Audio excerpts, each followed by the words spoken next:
2, 1. Hey, Chris, come check this out. Bum, bum, bum, bum, bum, bum. This guy.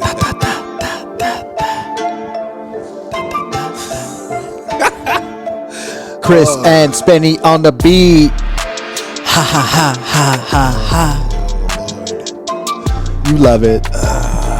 I'm not going to tell you I love it because of the fact that if I do, then you'll keep doing it. So, I'm not going to say that. All right, man. Episode 5. What's How up, you doing, Chris? man? How's everything? I'm good, man. I just your mohawk's looking it's pretty sexy today. Hey, man, I'm trying to, doing regular things now. Now that we have time. Yeah.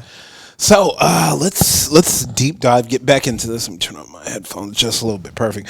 All right, man. So episode 5, I want to take us back in to see more in depth of where it all started. So take me back to before real estate school, and what were you doing before then? How'd you get to real estate school?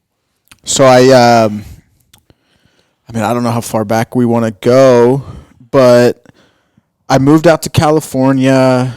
I was here. My buddy kind of dragged me out. Girlfriend at the time, I'm engaged now. So California was kind of on the radar. Yep. A little scared to come out here, expensive, cost of living.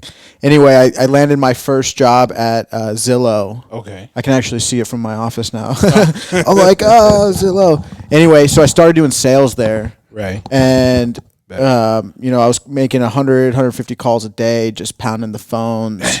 That's a lot. Nah, man, and that's a lot. we're trying to sell like leads to real estate agents. So I was used to just talking to agents and selling them. And I lasted there like 10 months. And I mean, we don't need to go into details, but I basically got fired for performance, even though, the dials, the activity, like the effort was there. Like all the little things that you needed to do. Yeah. And again, I don't want to get too deep into that, but it was like the consultants versus the sales reps, and a consultant took a deal away from me when I was like on the fritz of getting fired for performance. Damn. So I hit a big deal, and then they gave the credit to. Anyway, whatever. Life goes on, right? So I got fired, and I was like, shit, what am I gonna do? Yeah. At that time, I had a little money saved up. Okay. I was like, man, I don't want to be in California anymore. I was making good money at Zillow. Like everyone does well there. Yeah. And I was young. I was like fucking 23. Oh, okay. So yeah, a little bit. So you did have some change in your pocket. So I was like, I got hooked up with this company. I was always a tennis coach, traveling around teaching tennis. Yeah, and man. This company was an international tennis management company. Oh wow, okay. I like that. So the idea was I was going to teach in Palm Springs, and then they had resorts all over the world. Oh wow. Okay. So it was cool. Okay. And that was my dream, like go teach tennis. And that was always my dream. I didn't want to move to California. I wanted to go teach tennis and travel. Like travel where? Dubai. And teach tennis in Dubai? Like really nice resorts, Thailand, okay. South America. I mean, Hawaii. They had resorts all over. So I get out there, I'm renting a guy's room. And basically I was sitting there all day. It was a commission. It was basically like a commission only job. And the customers from the resorts would come in. I'd get lessons and all that. So you would sell them on a package, I guess. I was probably making like $2,000 a month, and my rent out there was like $900. Oh, really? And they're like, just wait. Like the season gets really busy in March and April. And I got there. They got me out there in like October. So I'm like eating in the cafeteria at the Marriott. I'm like, so I started driving Uber. Okay. I was playing a little golf, but okay. We getting in the weeds? No. So this is the weeds I want to get into. So go ahead. So I wasn't making any money. I mean, tennis coaches, my best friends do it. They make the good money. Like there's a lot of money and it's fun and you're outside working out. Yeah. But I was like stuck. Okay. Clients weren't coming in. It was a slow season.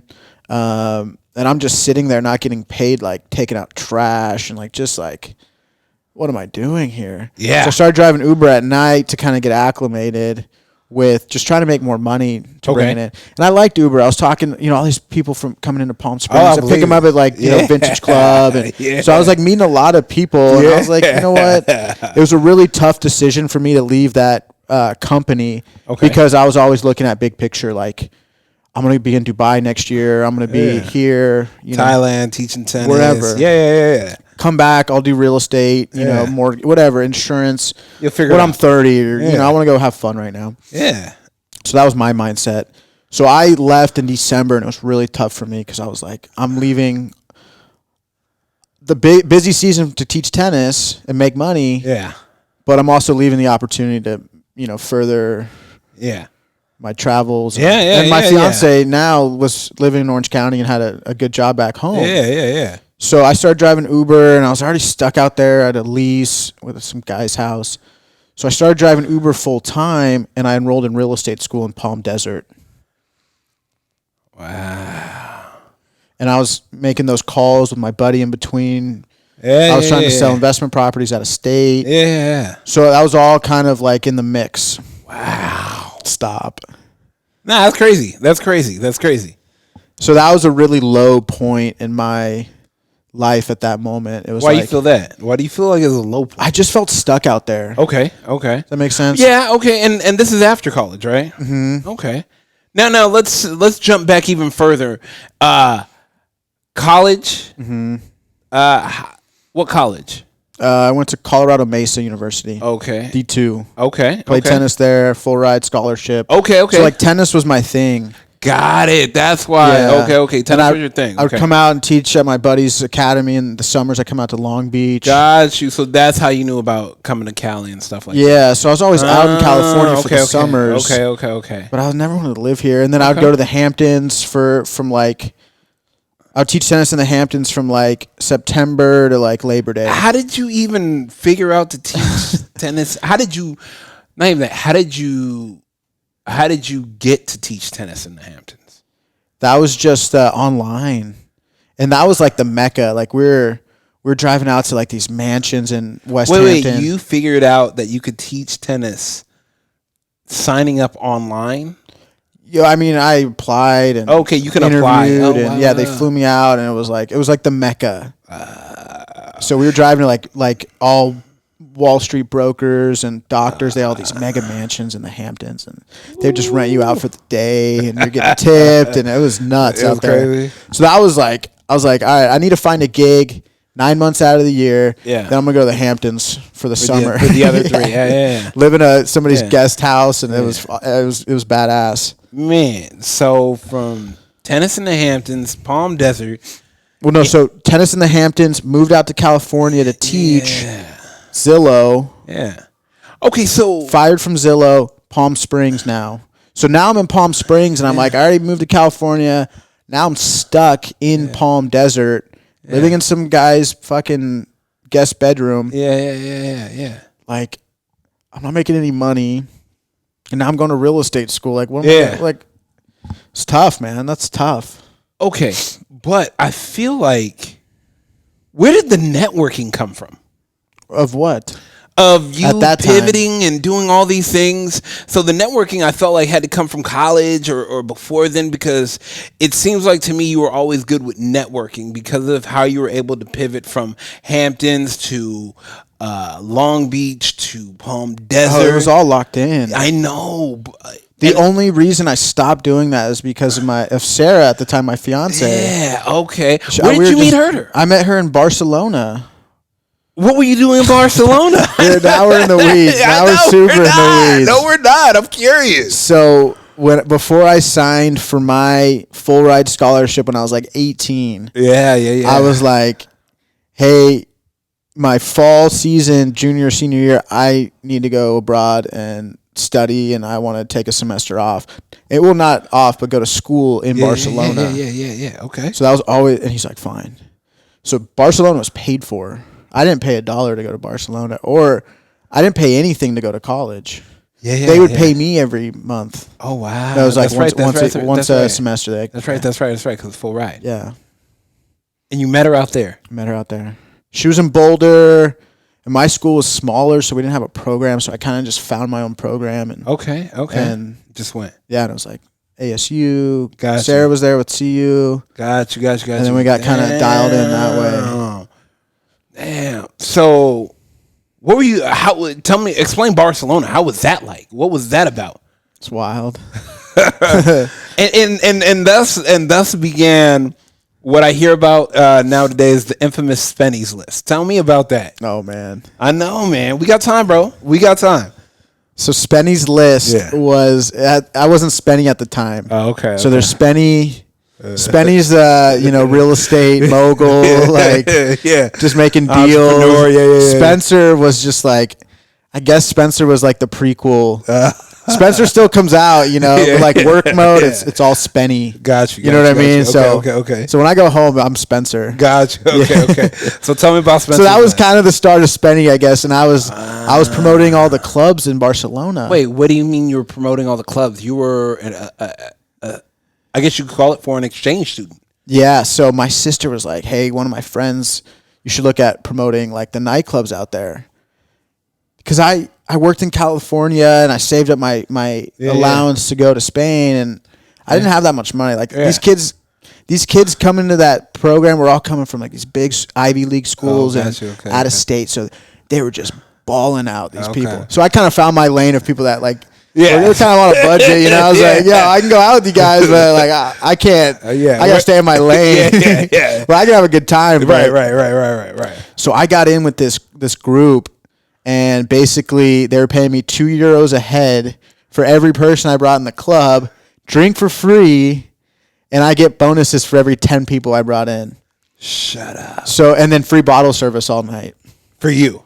Well, for everybody that was at the table. Oh, yeah. And all I do is I'd take pictures with, like, all the girls, and then send it to the group. But they would tally, like, you go and say, I'm with Spencer's list, and they would tally you in. That's how we kept track of everything. Are you serious? Everything was paid in euros. Oh, so, God. So it was like free bottles at the club with a table. Yeah. So you had the spot. I had the spot. And people, when I first launched it, they're like, I had a Facebook group, and people are like, is this real? Like, are you screwing with us? I'm like, no.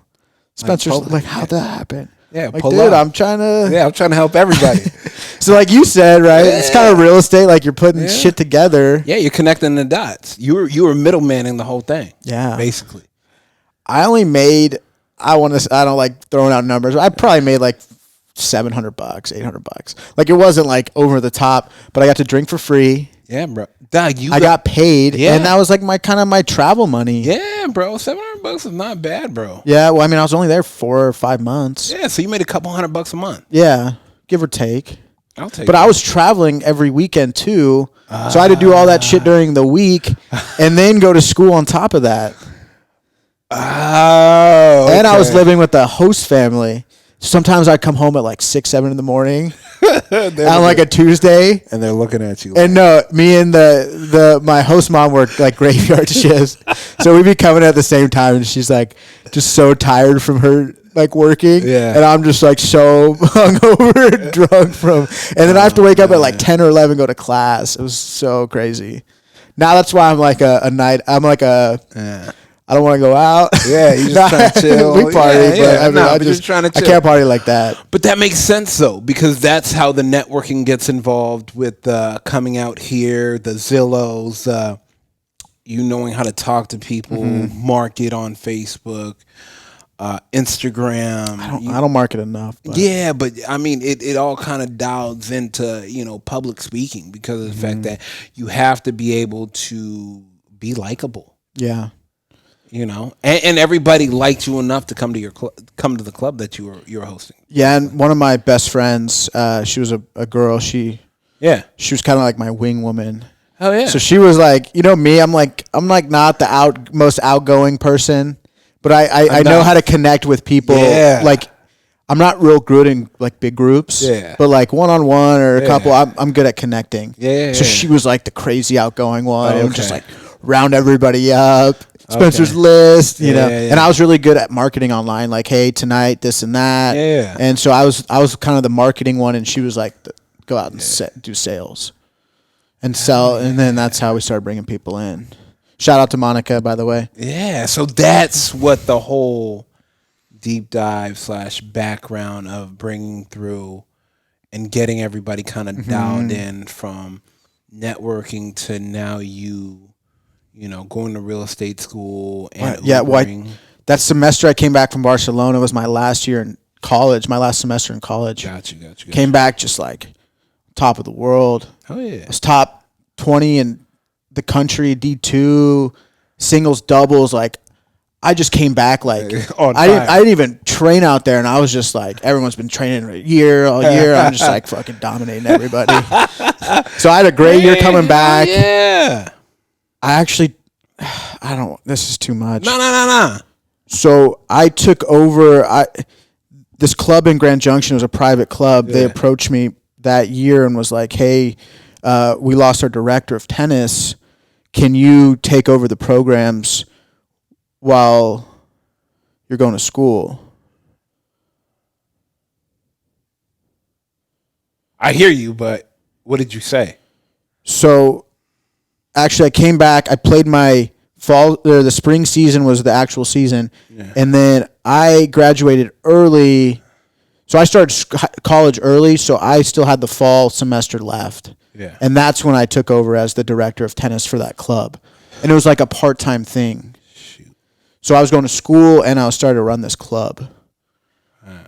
So at that time, you got the early onset of running a business. That was the most money I've ever made at that point in my life.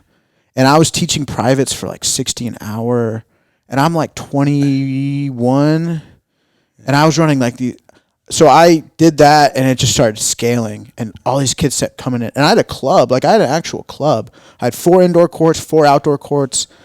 I'm like, yeah, I'll help you guys out. And then all of a sudden, I just start running this whole business, like clearing out all the closets, like starting like a whole marketing. Like I had like 70 juniors running in my program. So it all just like that semester was kind of like I was building it. And then once I graduated, it was like boom.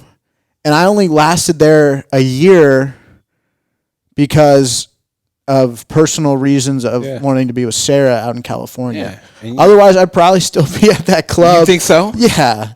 I mean, that was the most money I've made at that point. Yeah. I mean, I was making Zillow money in Grand Junction, Colorado, and my rent was like $400 for a 2-bedroom apartment. You know what I'm saying? Yeah. So I mean, it was close to a 6-figure a year. Yeah. Job at 21, 22, paying nothing for rent. So out in California, there's your 200, 250 right there. Easy. You know what I mean? Yeah. So to me, I was like, my own boss, set my own hours. Had all these. I was doing adults. I was doing kids. I was running events. Like I was the guy, and that was hard to leave.